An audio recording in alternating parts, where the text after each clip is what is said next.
Can you see my screen? Yes, I see a screen. Yeah, okay, thank you so much.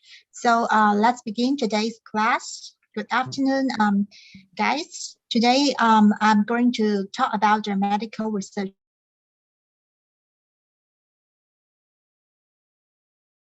methods again. And today's talk here shows my contact information. If you have any questions, you can contact me through email. Okay. So this is the outline for today's class. I will talk about the introduction about the drug target, and then I will introduce a little bit about the methods, how to find these drug targets, what's the techniques we can use in the lab to find out those drug targets. And last, I would like to introduce a little bit about the examples. For example, the basic research we use to find the drug targets and our findings in our lab, and give you a little bit examples for how to find drug targets. So I will introduce now one by one. First, let's talk about the introduction. So what's drug target? So our drug target is usually a molecule in the body. Mostly they are proteins, but not only proteins, and other biomolecules can be drug targets. So this drug target in our body, this molecule in our body, can associate with a particular disease process, or it could be directly bind to the drugs to produce their desired therapeutic effects. So those kind of molecules we all call drug target, which means that it can play important roles in the development of the diseases. So target to these molecules, we can treat the disease. And also drug targets could be the direct binding point for some of the drugs. So those we all call drug targets. And now, based on the accounting, as you can see in this figure, more than 50% of the drugs will target to the receptors. So more than half of the drugs, their drug targets are receptors. And then another 20%, they are targets to the enzymes. And then 6%, they can target to the iron terminals. And less, 3%, it can target to the nucleic acids. And as you can see here, about 20% of the drugs, we don't know its target. So they can still don't know any targets for those drugs. So this summarizes how many percentage of the targets. So most of them are receptors. So up to now, there are more than 500 target drugs. Half of them are targeting to receptors, especially the G-coupled protein receptors. So this is the concept of drug target, and also here shows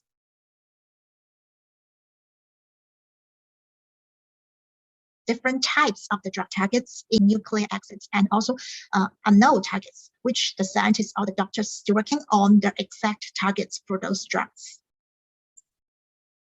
And next, I would like to introduce each type of the targets with more details.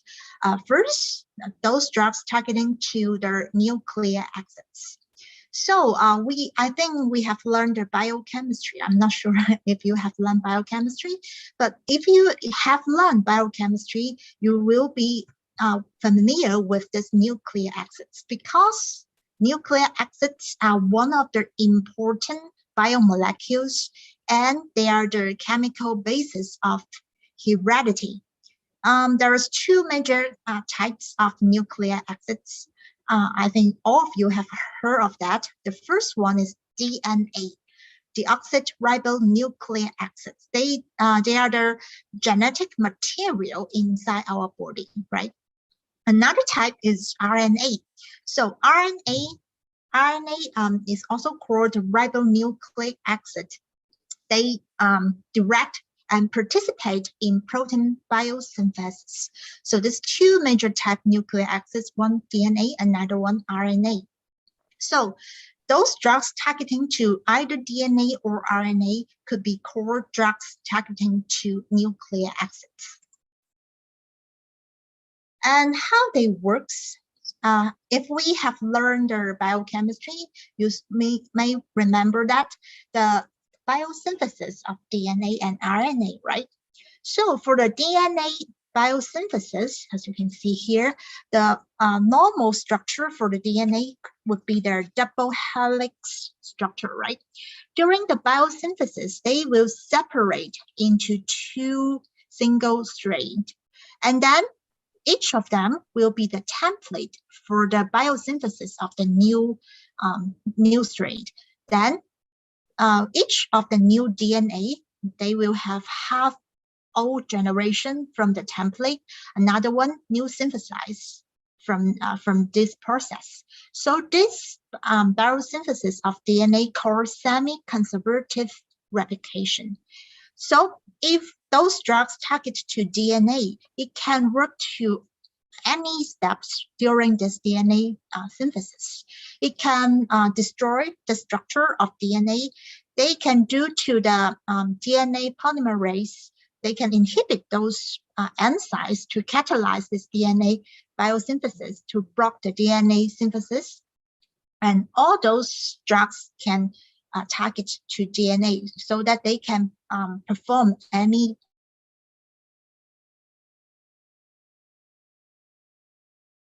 pharmacological effects, usually including how to have to synthesize new RNA as DNA for the template for the biosynthesis, and then can translocate new RNA.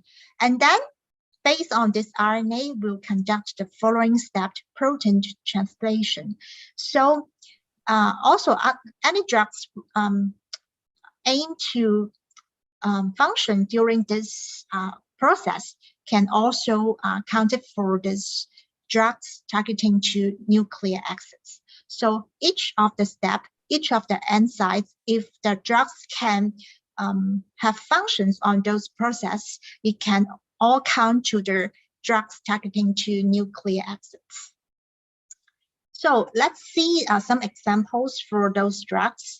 For example, the first one, drugs targeting to RNA. Here shows one example, rifampicin. Have you heard of it? Any students heard of it?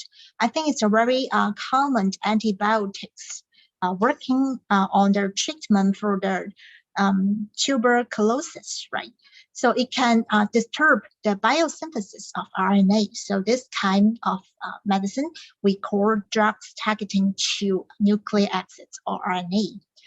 Another example here shows drugs targeting to DNA. For example, the acyclovir, it's an antiviral drug. It can disturb the biosynthesis of DNA so that the virus will block the survival of the virus so that it can kill the virus later. And another one is the anti-tumor medicine, the cyclophosphamide. It can destroy the structure and function of DNA inside the tumor cells, so it can inhibit the anti-tumor effects. So if you look into those drugs working to nucleic acids, you will find that most of these drugs are antibiotics, antiviral drugs, and also work for anti-tumor, because those targets have the nucleic acids which can be targeted by these drugs. So usually they use for antibiotics, antiviral drugs, and anti-tumor. This is the first type of the target nucleic acids. And next target, I would like to talk about the iron channels. So also, if you have learned the physiology, you will be familiar with this concept, iron channels. So these channels, as you can see this figure, let me use the pen. Okay, as you can see, this is the layer of the cell membrane. As you know that not all of the contents can move through this membrane, because it's not everything can walk through this membrane. And inside this membrane, there's one kind of proteins called iron channels. They are protein-lined poles that span membrane and allow ions to move from them. So this can be called ion channels. Why ion channels are important? Because they control many physiology responses.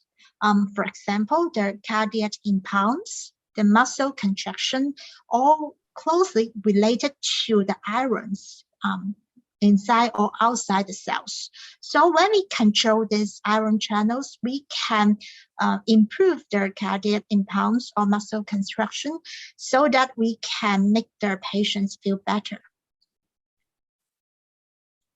Okay. Okay, here shows some examples for these ion channel targeting drugs. The first one is targeting to this potassium ion channels. For example, the Wenzhou, it's an anti-hypertension medicine. And next, targeting to the sodium channels for lidocaine. This one is familiar with most of the students, I think. It can exhibit the anti-arrhythmic effects by using this medicine, which is targeted to these sodium channels. And next, targeting to the calcium channels, for example, the nifedipine, which can exhibit the anti-angina effect, which is one kind of cardiac disease. And also last, which is the different channel, the corridor channels, targeting to these corridor channels. And for example, the diazepam, which exhibit the anti-anxiety effect. So because all these ion channels can control the movement of these ions in or out of the cells, so they are closely related to the physiology effects or response in our body. So when controlling these channels block or open, it can adjust to the patient to the normal condition. So this is the another target for the ion channels. Next, talking about the major part of the target, targeting to the receptors. Because there are so many receptors inside our body, here, due to the limited time, I will only introduce two major types. The first one is the G protein-coupled receptors. Another one is receptor Thyrocentric kinase. Okay. First is the G protein-coupled receptors. I think this concept have been also introduced in the biochemistry class before. As you can see in this figure, the G protein-coupled receptors, as you can see, is labeled or located within the cell membrane. If you count, there's 1, 2, 3, 4, 5, 6, 7 transmembrane domains for this G protein-coupled receptors. And outside, it has the receptors for binding to the ligands outside the cells. And after the ligands bind to the G protein-coupled receptors, it can translate this outside signaling inside the cells. As you can see in the cells, the downstream signaling pathway is so complicated, it can adjust the signals outside the cells into the cells so that the cells can respond to their circumstance to react to the ligands. So this G protein-coupled receptors is one kind of transmembrane proteins, which is very important because more than 40% of the modern drugs target to this G protein-coupled receptors because it related to so many different physiology reacts or responses or effects. So it's a huge target for drug development. Okay. So here shows some of the drugs which target to the G protein-coupled receptors. I only show some of it. First one is on the market from 2014. The name for this drug is dulaglutide. So it is a medicine used for the treatment of type 2 diabetes. It can reduce the glucose level inside the blood. And the second one is the alloderterol. And this one is used for the treatment for the chronic obstructive pulmonary disease. So the target, the G protein coupled receptor for this drug is the ADRB2. And this drug is also on the market from 2014. And the last one is called the Thyrocentric. It is used for the treatment for the pulmonary arterial hypertension, so which is a very disease difficult to be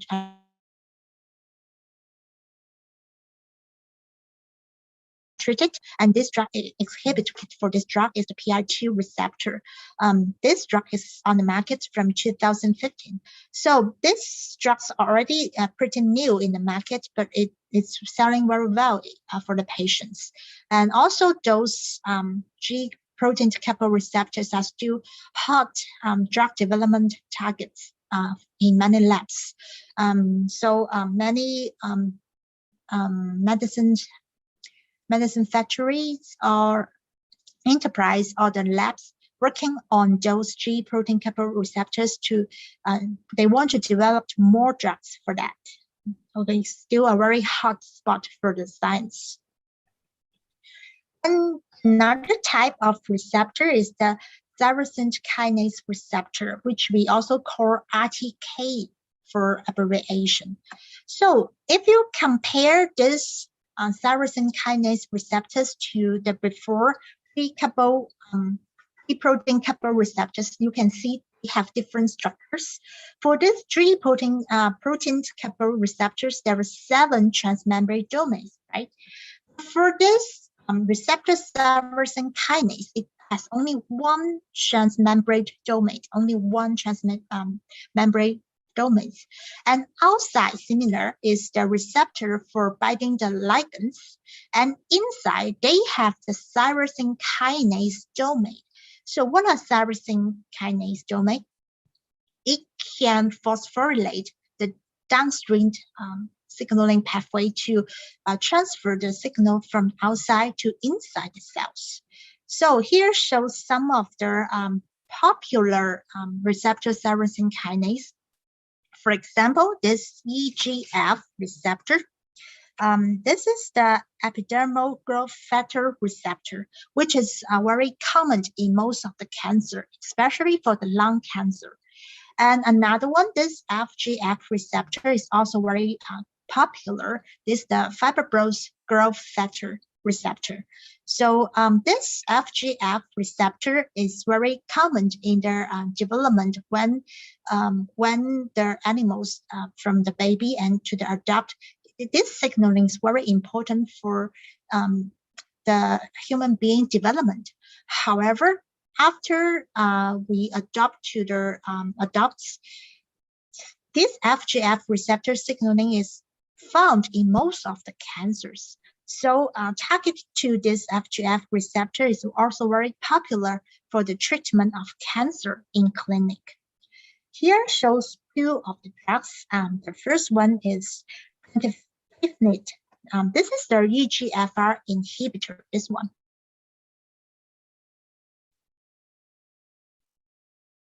Is a EGFR inhibitor. It is CLC, represents the non-small cell lung cancer. So it can block the EGFR signaling in the lung cancer cells so that it can block the proliferation of the cancer cells so that it inhibits the anti-tumor effects. And another one, this AGD 9291 is one kind of FGF receptor inhibitor. As I mentioned before, this FGF receptor also highly expressed in the cancer cells. So blocking this signaling pathway also exhibit very good anti-cancer pharmacological effects. So it is also used for the treatment of many cancers, including the colon cancers, the breast cancers, and so on. So this receptor thyrocentric kinase, very hot research area for cancer therapy. However, in our lab, we first find that not only in the cancer cells highly express this receptor thyrocentric kinase, but also in many metabolic diseases. For example, in diabetes or in the obese patients, they also highly express these receptors, and the signaling of this EGF or FGF are also high in those patients with chronic metabolic diseases. So use these drugs can also maybe in the future can also use for the treatment of their metabolic diseases later. And next target is let's talk about the enzymes, drugs targeting to enzymes. So what are enzymes? Enzymes are soluble, colloidal, organic biocatalytes, which are produced by living cells. So the main function for enzymes is that they can accelerate the rates of chemical reactions in the cells without themselves undergoing any permanent change. What does that mean? As you can see this cartoon. So if we don't have the enzymes for catalyzation, for example, this reaction change lactose into glucose and galactose. So this reaction, they need a high energy to activate this lactose to perform this change in this reaction. However, if we, with the help of the enzyme, it can facilitate these reactions. As you can see, we don't need so many energy to activate the whole reaction.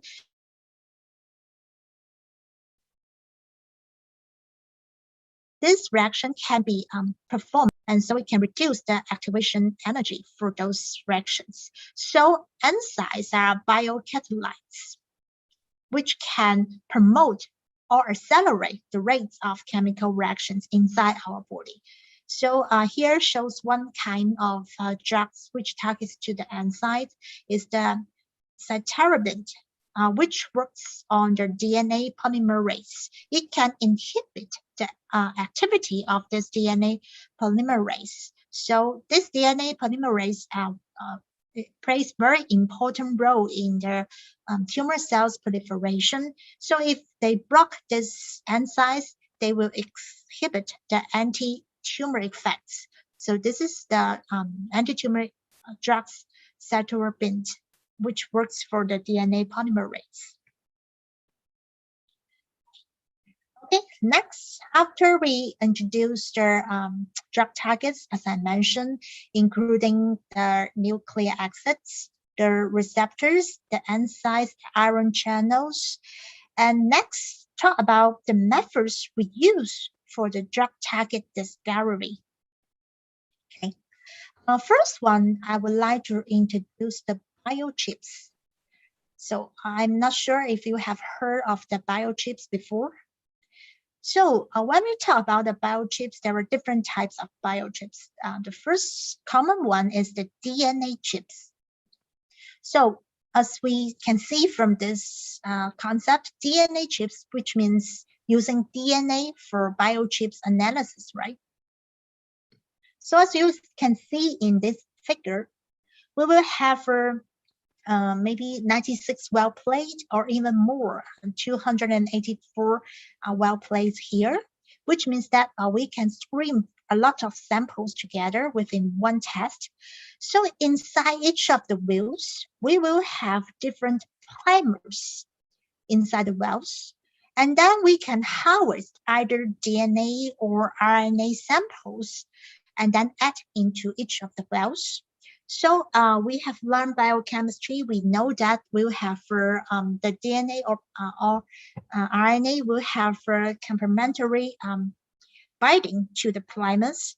So using their pair match binding, then we can use the techniques to have different colors. So when we add their nucleic acid extractions inside the wells.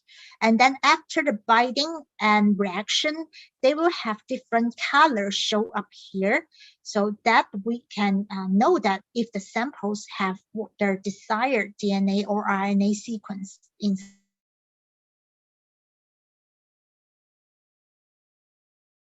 their samples. So this is the samples add into the primers, and then after the reaction, based on different reactions, then we can tell what kind of DNA or RNA inside of our samples. So this is the DNA chips.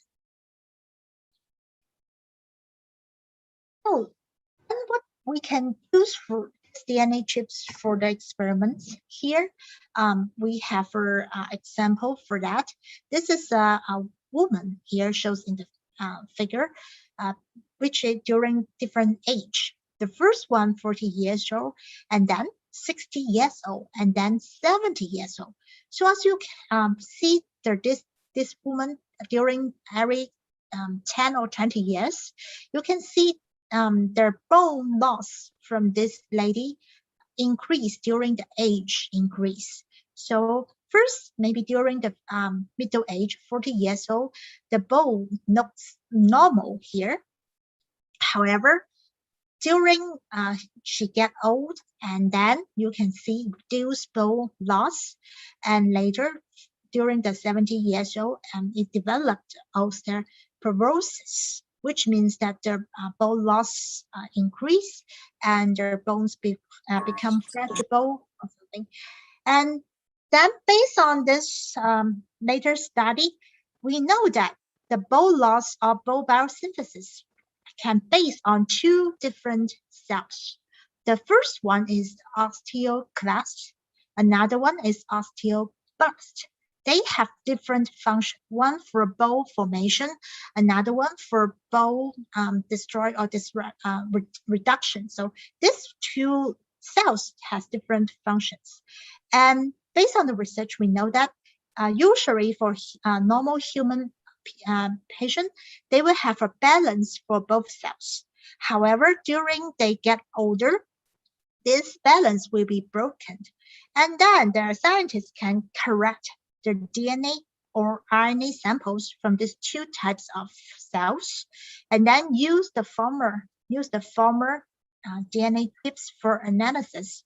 And then we can find that unmet other during different age samples, we can find which kind of gene or DNA is overexpression or down regulation. So those genes or DNAs may regulate this process of the development of osteoporosis. So based on these DNA chips, then we can find out the key genes to control this process, so that we target to those genes, we can develop new drugs to for the treatment of their osteoporosis. So this is the use for DNA chips.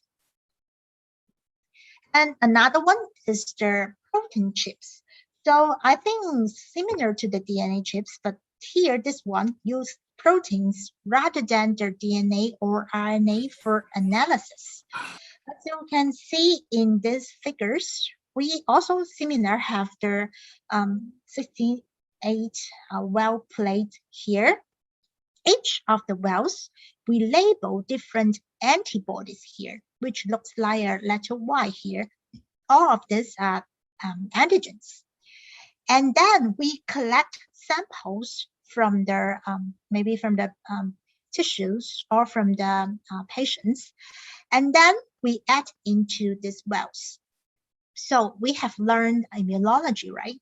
When the proteins react to their own specific antibodies, they will have a binding together. It's a specific reaction, right? The antigen or the proteins can react to their own specific antibodies.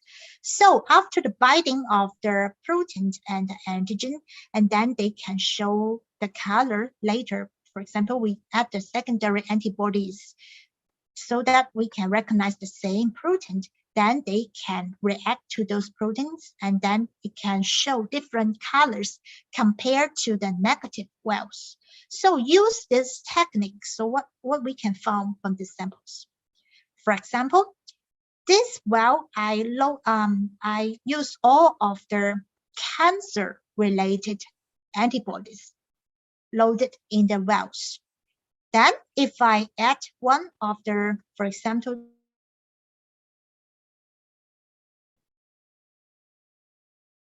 the samples from the patient is positive, it means that maybe this patient have kind of cancer in their body. So use this protein chips, we can identify or we can confirm the specific proteins inside the samples. So this one, we can use the protein chips for analysis. So how to use this technique? For example, there's two different ways to use them. First, you can collect the normal people, and then maybe the cancer patients, and then collect two different samples, one from healthy people, another one for cancer patients. And then we use the same antibody bank here for the protein chips. And then they will have different results and showing when find those proteins only expressed in the cancer patients, but not in the normal people. So those proteins may be the potential drug target for the treatment of this cancer, right? So this is one kind of use. Compare the normal samples to the patient samples to find the different proteins present in those samples. And then those different samples or those different proteins can be the drug target for the treatment of this disease. And also, we can use this biochips or the protein chips this way. One sample is for the cancer cells, for example. Another sample, we can treat some of the compounds to these cancer cells, and then compare these two samples using either the DNA chips or the protein chips.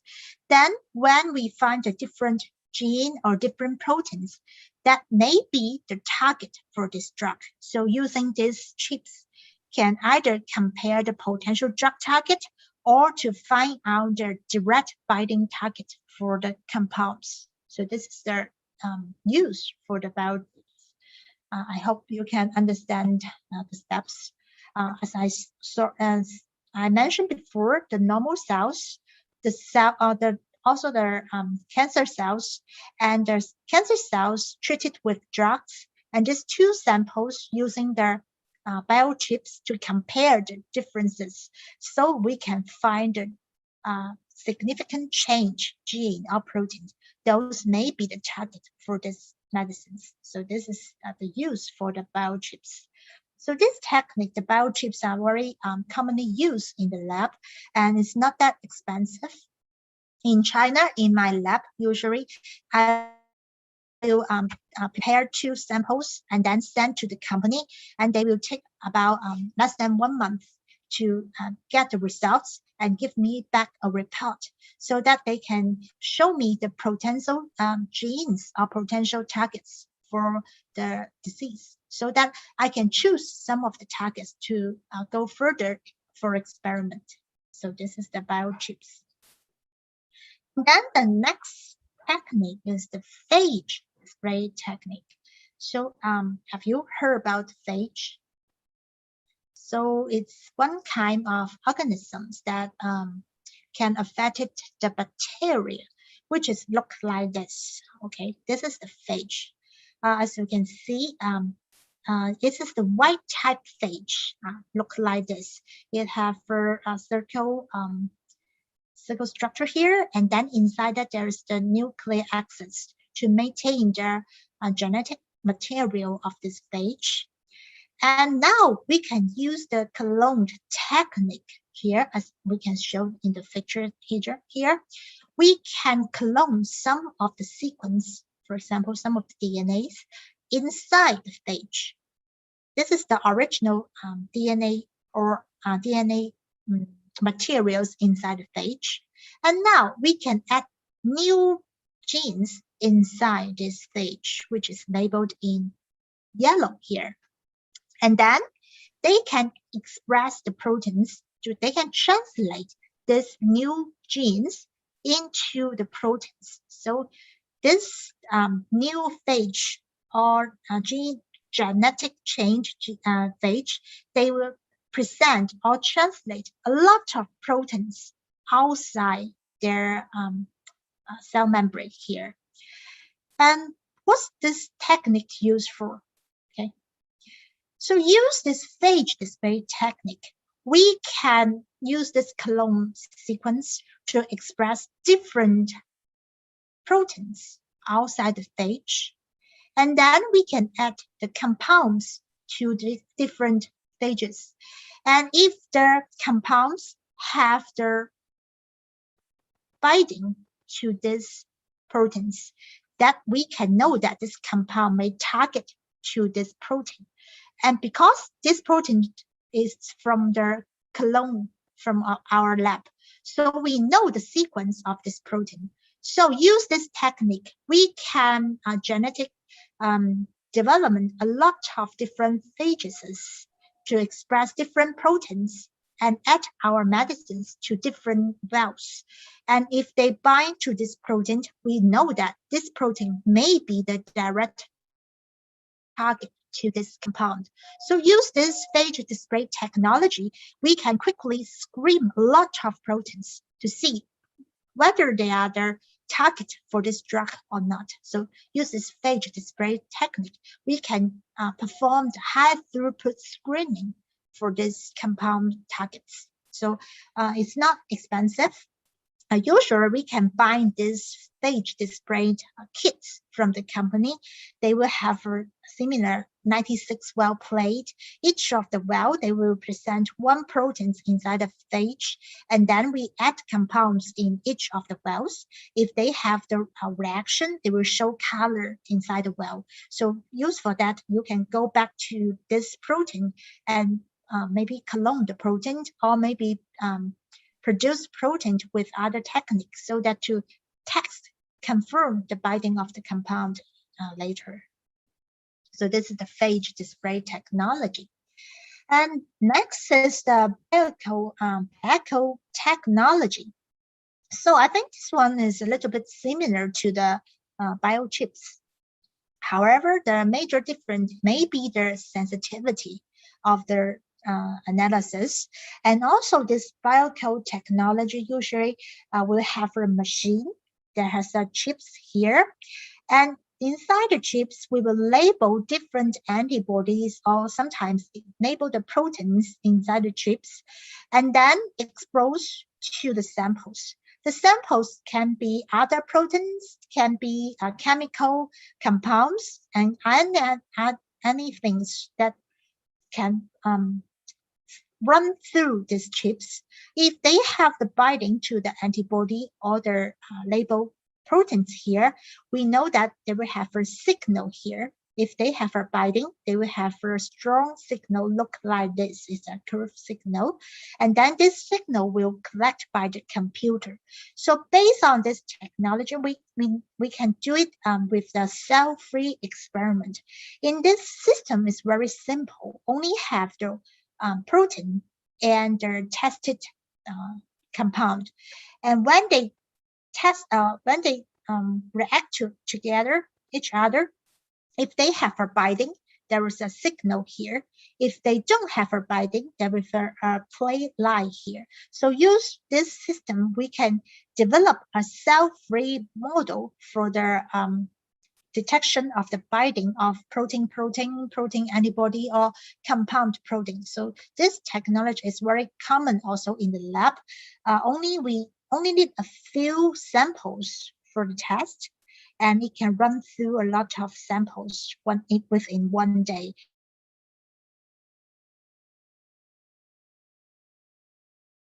So it's very suitable technology. We can simply have an idea if the compound and the targeting protein or antibody, if they have a direct binding or not. So this is the Biochips technology. And also the last one, I would like to introduce the single-cell sequencing. I think this technology is only show up in the labs with no more than 3 years, I think.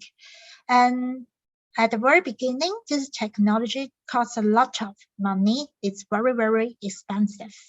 But it can show more data compared to the tissue analysis.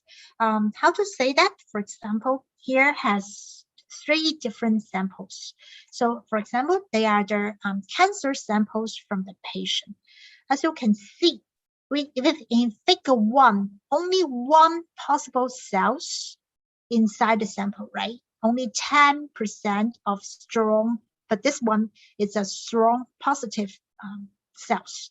However, the second samples, although the signal in each of the cells are not that strong because the color, the first one, the strong positive cells looks like color red, and less stronger cells look like orange.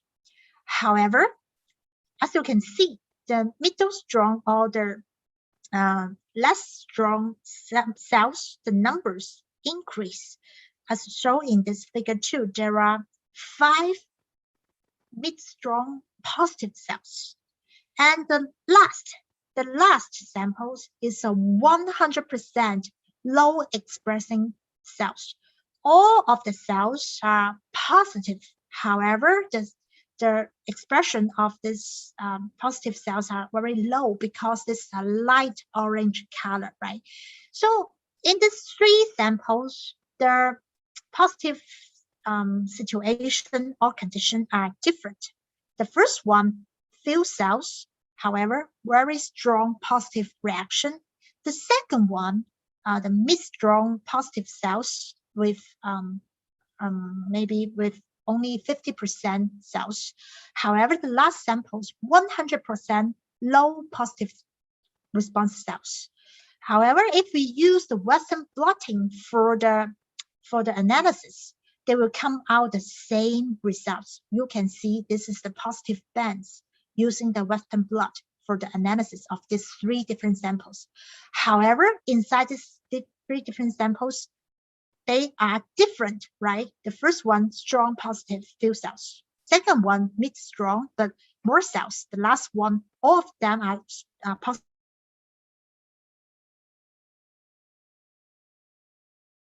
cells, but 100% cells. From this Western blot data, you will think these 3 samples are the same, right? However, they are not. So in order to figure this, to solve this problem, to identify the differences in these 3 samples, they have their scientists developed a new testing method, which is called the single-cell sequencing.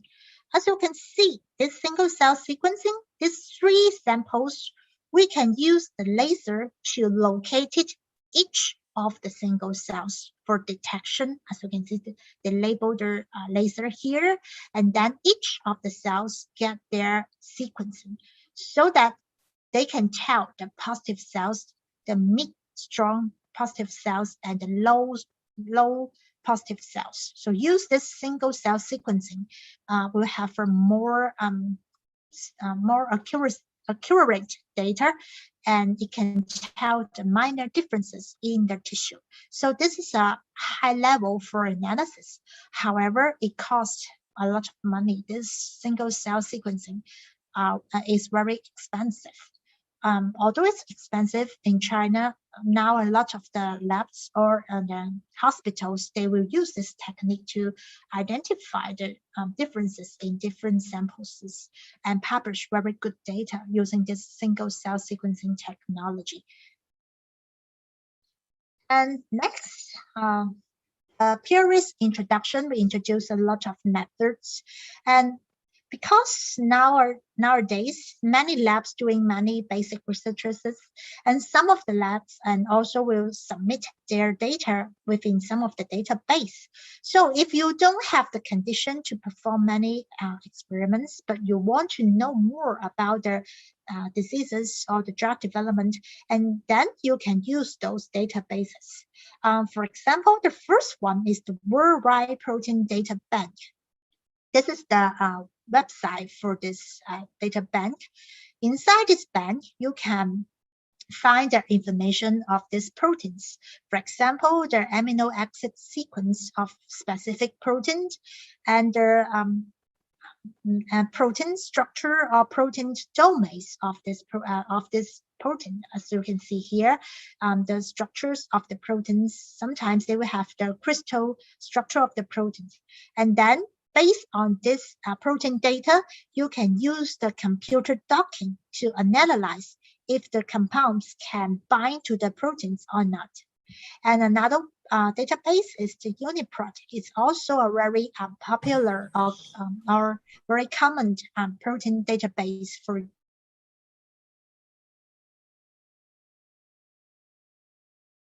the lab. One is GPIA, GPIA. So this is the website for that. This is more likely to show the cancer-related information in this website. As you can see, you can have the interactive body maps of some of the cancer-related proteins. You can find the distribution of some kind of the proteins within different organs inside a human being.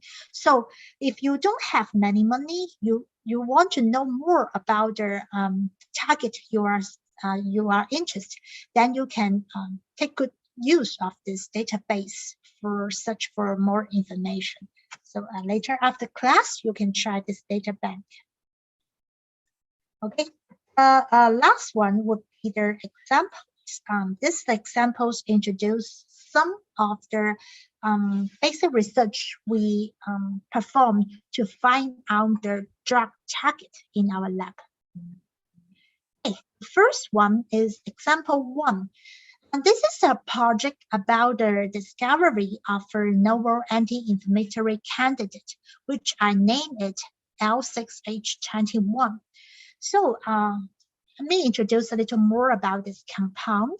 So this compound, I used a high throughput screening system to find how to do that. First, I need an in vitro system for this high throughput screening system.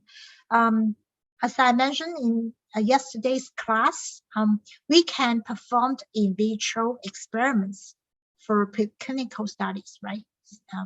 I'm not sure if you can remember the topics yesterday. So yesterday I have introduced the use of in vitro cells, right? Here, this high throughput screening system, I used macrophages. So these macrophages, because it's immunocells inside our body, and as many of the researchers have found that these macrophages participate in many acute inflammatory or chronic inflammatory disease. So in this in vitro system, I used the macrophages to develop this system. So here I use the lipopolysaccharide to which is also called LPS, to challenge the macrophages. This LPS is the main component of the bacteria, so it's non-human component from the bacteria. So this LPS can activate the macrophages. So the macrophages can respond to this LPS and to secrete the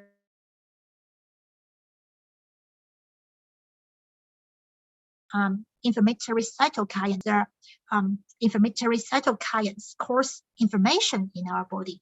So simply, in the in vitro experiment, I use LPS as the stimulator to challenge the macrophages. Normally, they will respond to the LPS and produce these cytokines, right? Then I use my compound bank for screening. Each time I add one compounds into the into these macrophages. If this compound exhibits anti-inflammatory effect, they will reduce the expression of TNF-alpha and IL-6, right?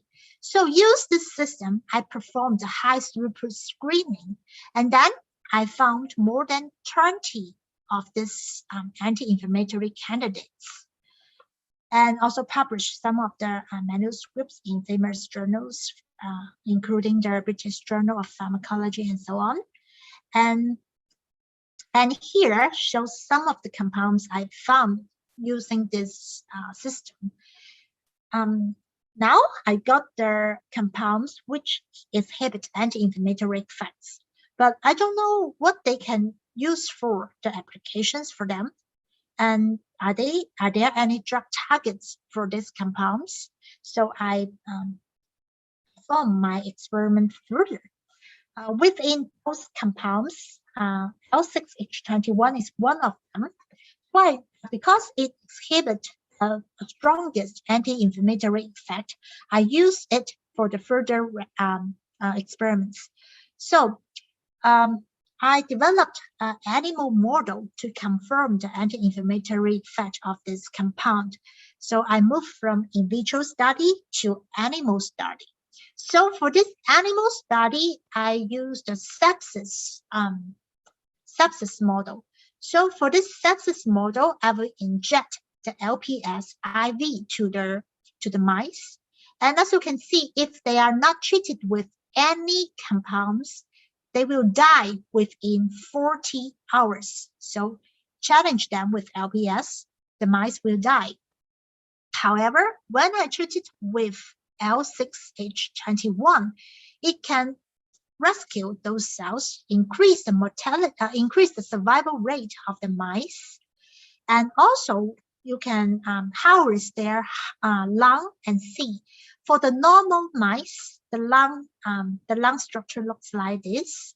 However, if you challenge with LPS, it will change the lung structure.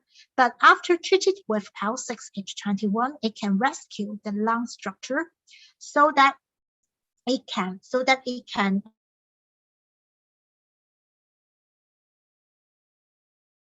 reduce the inflammatory cytokine good anti-inflammatory effects of the inside this mice with sepsis. So in summary, the L6H21 reduced the inflammatory cytokines, which is induced by the LPS. So it not only works in the in vitro model, but also works in the animal model.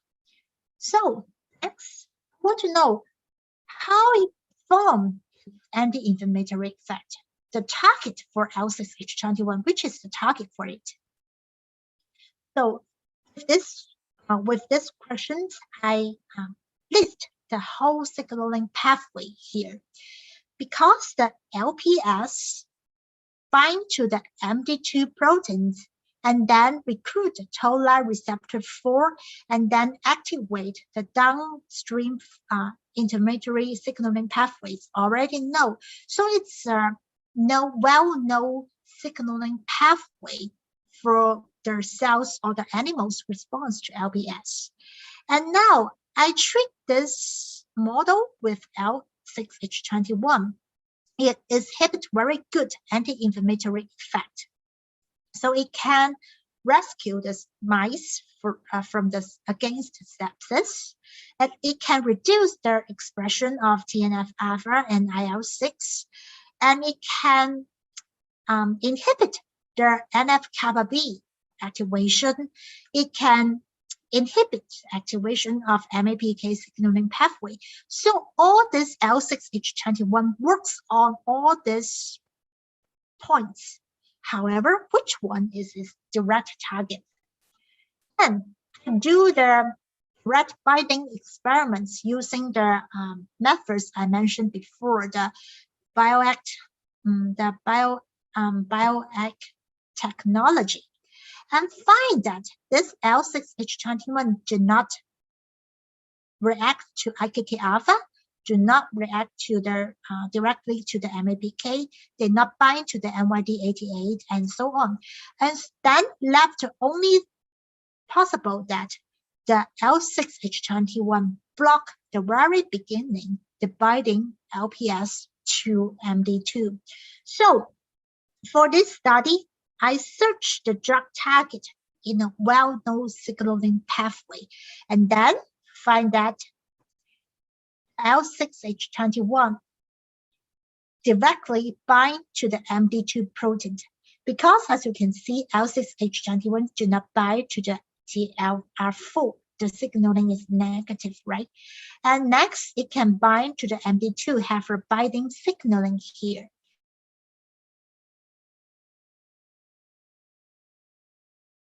So MD2 could, and then I want to further confirm whether MD2 is the target for L6H21. So I use a lot of molecular techniques. For example, use the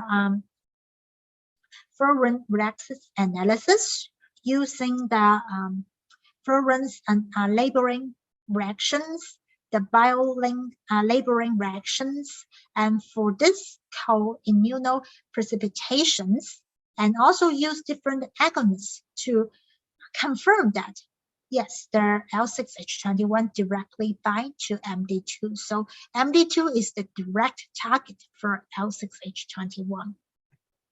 So from here, we already know that the target for L6H21 is the MD2. And then all this data are from the basic research, right? And I want to know MD2 can be used for the treatment besides sepsis. Any other disease can use this target for the for treatment. And then I collect the clinical obese and atherosclerosis patients, the blood samples from this obese or atherosclerosis patients. And then I found that in those patient serum, they have a higher expression of MD2 in the blood. So I think maybe MD2 could be the potential therapeutic target for the treatment of these cardiovascular diseases. So I want to confirm this hypothesis. So what do I do? What did I do? And then I developed the high-fat diet model in mice. I used high-fat diet to feed the mice, and then you can see the mice will increase their body weight, and then they will have a heart injury because this high-fat diet can do harm to our heart, so the heart gets bigger in the model group. However, treated with L6H21 can reduce the enlarged heart back to the normal condition. And this CK is one kind of cardiac injury biomarkers. However, when we treat with L6H21, this injury biomarkers can be reduced similar to the normal condition. And also this for HE staining and fibroblast staining, as you can see that treated with L6H21 can reduce the heart injury and fibrosis in the heart. So MD2 inhibitor can alleviate cardiac injury in the high-fat diet.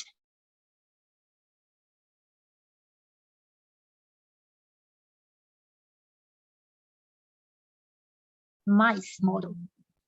MD2 confirmed my finding. As you can see, when I use the MD2 knockout mice, and then you can see they have a better heart structure, less fibrosis, and have a better heart function in the mice. So based on this data, I can conclude that MD2 is the drug target for the treatment of obese-induced cardiac injury. But how it performs this protection effect, the mechanism for the treatment of this obese cardiac injury, what would it could be? So to simplify the experiment, I used one kind of saturated fatty acids in this model. I used PA palmitic acids to challenge the mice, and we find that saturated fatty acid PA binds directly to MD2 and then cause the further inflammatory injury. and use the technique I introduced in the previous slides. We can use the computer database molecular docking and use the bioag analysis and other Western blot analysis. We confirm that this saturated fatty acids directly binds to the MD2 and activates the MD2 mediated inflammatory activation. So this is the whole summary for example 1. As you can see that MD2 could be a potential drug target to reduce chronic inflammation caused by obese. And this compound, L6H21, we found a direct target, MD2. It is a specific MD2 inhibitor, and this L6H21 could be a good candidate for the treatment of obese complication. So this part of data we published in Nature Communications in 2017. If you want to know more about how we designed the whole experiment, you can download this manuscript for further study. So the next one would be another compound. It's about C66. As you can see, this is the structure of C66. So it is designed by our lab, and then we published in 2009. That's a long time ago. And then, as you can see here, we use this C66 compound in the animal model, and we find that this Hg represents the high glucose.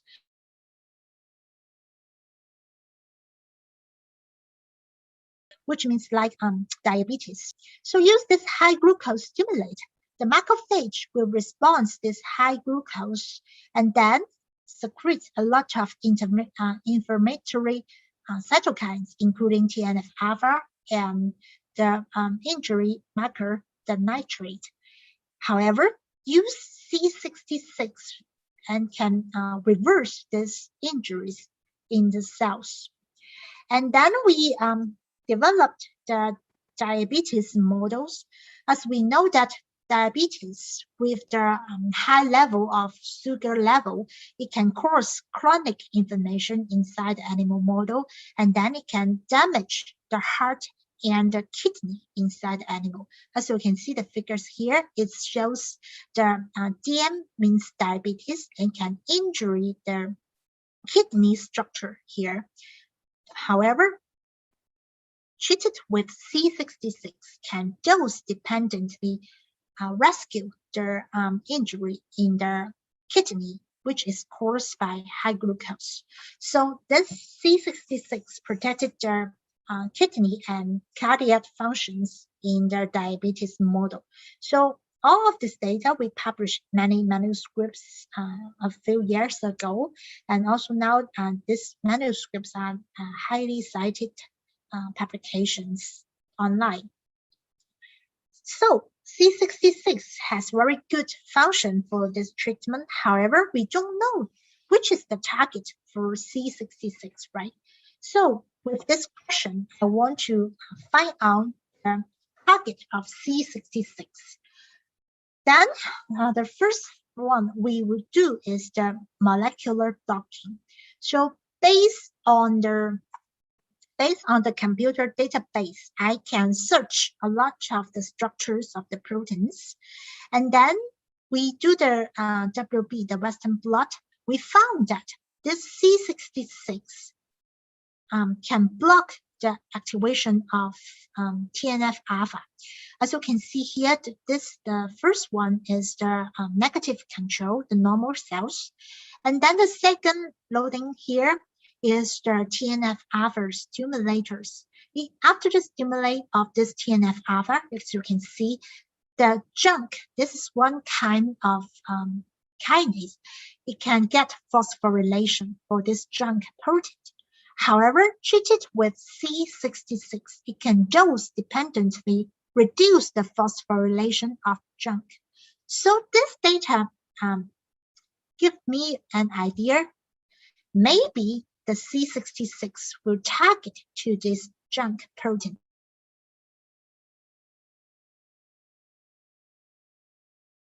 right?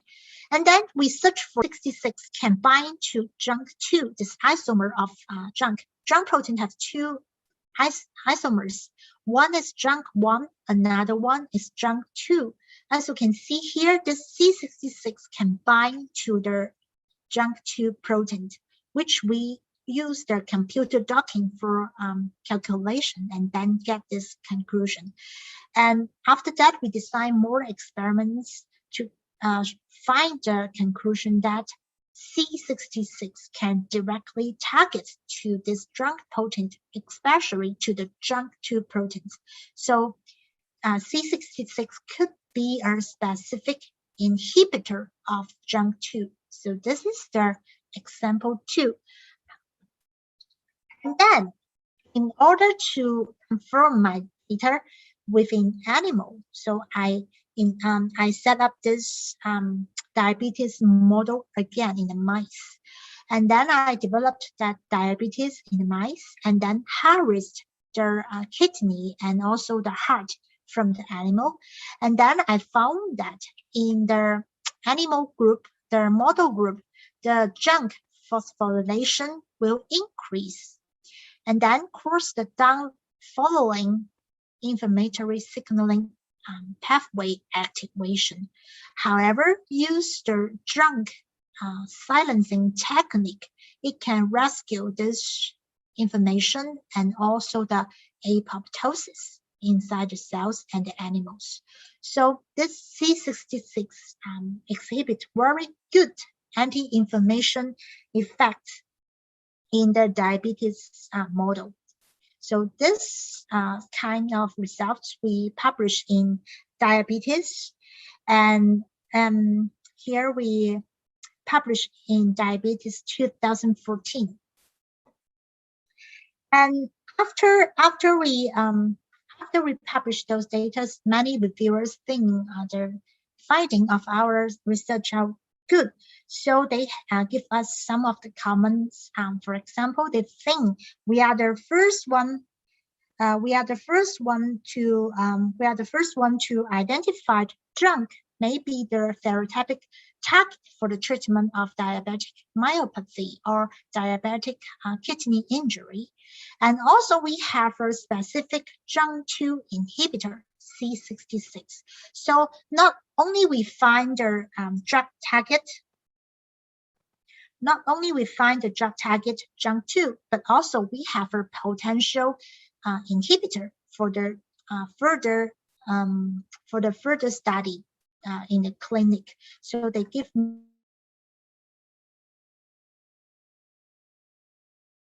me very good comments about. And then next example 3 is about our project about the novel EGFR inhibitor, which we call this inhibitor 542. This is the name for this compound 542. And this EGFR, as I mentioned in the previous slides, it's the epidermal growth factor receptor. As I mentioned before, this EGFR is highly expressed in most of the tumors, especially for the lung cancer cells. However, our groups are the first one to study this EGFR in metabolic diseases. So this, how we design this 542? This is EGFR inhibitor. It's O1 AG1478. So this is already published EGFR inhibitor, but it has very many limitations for this compound. For example, it can get resistance after the use for some time. So based on the structure of AG1478, we design a new analog for 542. So this one also have a strong inhibition for the EGFR, but have less resistance in cells or in animals. we use this new compound not for treatment of cancer, but for the treatment for cardiovascular diseases. As you can see, if we use the high-fat diet to feed mice, and then they will develop the clots inside the vessels, right? But after we use the compound 542 or the positive control, the AG1478, it can reduce the clot inside the vessel, so that they can reduce the vessel injury inside the animals, and also it perform their pharmacological effects through the inhibition of phosphorylation of EGFR and the down-following pathway MAPK. So here shows more data about the compound 542. As you can see, if inside the high-fat diet group, you can see more fatty acid deposition inside the vessel. But treat with the EGFR inhibitor, especially our new compound 542, it can reduce this fat deposit in the vessel, which is much better than the leading compound AG1478. And also it can reduce the macrophage accumulation inside the vessel, and also making the vessels more strong and better function inside the animals. So let's move to the last samples of our topics today. The last study is about the novel anti-tumor compound B19. So previous study, example 1, example 2, and example 3 is about the metabolic diseases, including the obese, the diabetes, and sclerosis. And the last one is it's a topic about the anti-tumor study. And for this study, we also have a lot of compound candidates. And then we use in vitro study. We culture the cancer cells and treat it with different compounds. And if these compounds exhibit anti-tumor effects, they will kill the cancer cells, right? And then for this screening, we found 11 candidates with anti-tumor effects. Among them, B19 is one of the compounds which exhibits the strongest anti-tumor effects. And for further study, we found that this compound B19 can induce ER stress, which is closely related to the oxidative stress inside the cancer cells, because it increased ER stress inside the cancer cells, and then it can cause the apoptosis in cancer cells, which can kill the cancer. So as you can see, when we treat with the B19, it can reduce the tumor size inside the mice. So it exhibits very strong anti-tumor effects. And then we want to know how it works, why this compound can increase the ER stress. As you can see, because it can raise or increase the oxidative activity inside the cancer cells. So use different models, we developed 7 systems for antioxidative activity screening. And within all these systems, we found the same conclusion. B19 can increase oxidative stress inside the cells. So this stress and then cause the cell apoptosis in the cancer cells.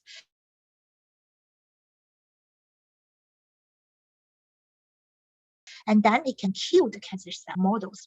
And all this data we published in Oncotargets and Molecular Carcinogenesis a few years ago. And still, we don't know how it increased the ER stress. Then we go back to the clinic.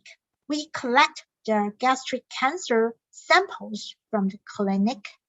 And then we found that all of the tumor samples, as you can see here, N means the tissue covered near the tumor, and then T means the tumor tissue. And then all of the tumor samples have expressed the higher level of one receptor, TRXR1. They are highly expressed in all of the tumor tissues, but not the tissues near to the tumor. So we guess maybe this TRXR1 could be the target for the B19. So with this hypothesis, we performed the experiment. First one, we do the in vitro TRXR1 assay. We found that this B19 can decrease the activity of TRXR1 and also use the database and the molecular docking with computer. We find that the B19 can directly bind to the pocket of the TRXR1 and then use the SPR analysis. We find that B19 actually can bind to this TRXR1. And in the animal model treated with B19, it can reduce the tumor size and also block the metastasis of the gastric cancers so that it can perform very good anti-gastric cancer effect. So we confirmed that TRXR1 is the drug target of B19. And this part of study we published in Oncotargets in 2016. So this is the summary of this today's topic. Today we introduced the concept of the drug target, right? It's a molecule inside our body which may play important roles in the diseases, or it is the target of the drugs. So this kind of molecules we called drug targets. And then we introduced a few methods to help to find the drug targets in the lab, including using the Biochips, the phage display technology, and use the single cell sequencing and so on. We have different methods used to find the drug targets. And then we introduced 4 different samples for in our lab to show how to study or how to find the drug targets of the compounds. The example one, if you remember, it's about the MD2 inhibitor L6H21, right? How did I find the targets of L6H21? That in my study, I list the well-known signaling pathway already published by others, and then use this compound to test each of the components inside the signaling pathway. If it works with those components, then that component could be the target for L6H21. So example 1 use a very simple method, show the whole signaling pathway and try each of the components one by one. Then if your compound works for this signaling pathway, later or sooner, you will find the direct target because you can try one by one. You can find it anyway. And then example 2 is a powder project of C66. So this one is used for the treatment of diabetic complication, including the diabetic myopathy and diabetic kidney injury, right? And we find C66 can alleviate the injury inside the heart and the kidney after the high blood level condition caused this injury. This C66 can reduce the injury both in the heart and in the kidney. Then we do the molecular docking. We search in the database and find the junk protein may be the target for C66, and then further define junk2 is its direct target for C66. So for this project, we use the database and then use computer for molecular docking, and then we find the targets for C66. So example 2 use a different way compared to example 1. Example 1 use the signaling pathway, try one by one. Example 2 search the database and find out the potential targets and then confirm later. And the example 3, it's about project of 542. It's a EGFR inhibitor, right? And this EGFR is highly expressed in tumor, as I mentioned. So it's already an old target in cancer therapy.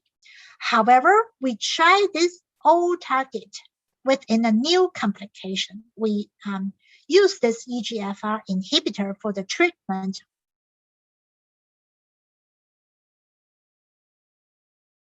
for the metabolic diseases, which is we find that it can reduce the vessel injury after the high-fat diet induce injury in the vessel.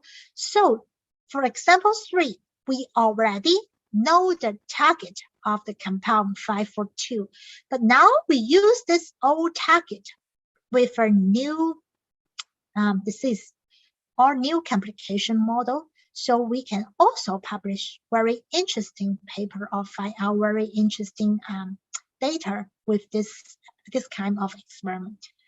And the last example is about B19. It's about a cancer study, right? So we find that the B19 can cause ER stress in tumor tissue and then exhibit anti-tumor effect. And we don't know the direct target for B19. So we go back to clinic to find that in their gastric cancer, the TRXR1 is highly expressed. And then we try to see if this B19 can bind to the TRXR1. And very luckily, we find that B19 directly bind to the TRXR1. So these 4 examples represents different strategy for the discovery of the drug target. And all this manuscript shows the further or detailed experimental design for these studies. So after class, maybe you can download the manuscript for more information. So that's all for today's class. I hope you can follow all the contents. If you have any questions about today's topic, welcome to send me emails. Because today I'm on a business trip, not in the office, so maybe the internet condition is not very good today. Thank you for your attention anyway. Contact me with any questions. Thanks a lot for today's class. Thanks. Thank you. That's You're welcome. all for today's class.